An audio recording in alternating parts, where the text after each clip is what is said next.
وساتو كي جا خارج هذا اليوم مع 12 قالت له ما تهدر مع حتى واحد.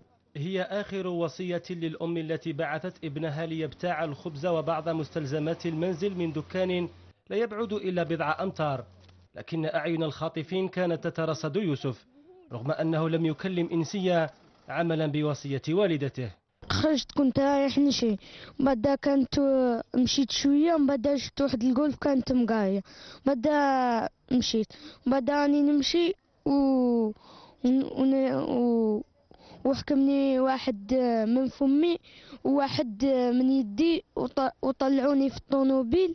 يوسف قال إن الطريق الذي سلكه الخاطفون تقل فيه الحواجز الأمنية، وهو معطى يشير إلى أن الجريمة كانت منظمة حسب أهله، ورغم حالة الخوف التي انتابته إلا أن صاحب ال10 سنوات كان يفكر في طريقة للهروب.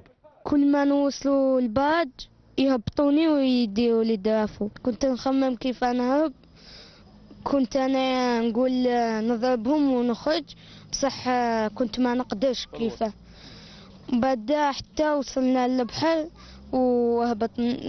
وهبط لثما، وكي غزيتو وهربت. كانوا 4 في اللوطو.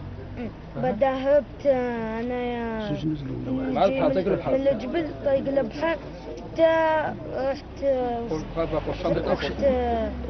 الغابة تاع قرصوم، بعد كملت البومرداس وتخبيت في الحديقة.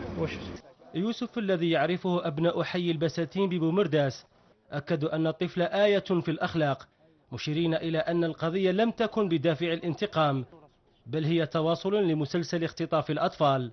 ومنظم، إنسان تلميذ ناجب مؤدب ذكي، وليدو صاحب وليدي يلعبوا سوا وكامل، باباه إنسان الله يبارك. الأمن مخصوص، ما كاش الأمن قايد كله، ما كاش قاع في الليل والله تخليها. العائلة من جانبها لم تستسق طريقة تعامل مصالح الأمن لولاية بومرداس مع حالة يوسف، رغم أن ظاهرة الاختطاف في الجزائر عرفت استفحالا كبيرا. كي حبطت نديبوزي بلانت هذه عندهم، خلي على الأقل تمر عليها 48 ساعة. قلت أنا وليدي نعرفه، ساعة ما دخلش للدار سما راهو خطفوه ما كانشو. تصور 48 ساعة واش ماهيش قضية اختفاء ولا عملية اختطاف من قرب البيت. نتمنى هذه العملية ما تتمش، في حالة استثنائية بالنسبة لاختطاف الأطفال التدخل السريع تاع مصالح الأمن. قصة يوسف هي امتداد لقصة إبراهيم وهارون وغيرها من قصص حالات الاختطاف التي ستتواصل فصولها حسب سكان حي البساتين ما لم تفعل الجزائر حكم الإعدام الذي يبقى مجمدا. وفي السياق استغرب سكان حي البساتين بولاية بومرداس استغربوا ما اسموه تثاقل مصالح الأمن في تعاطيها مع قضية اختطاف الطفل يوسف صالحي.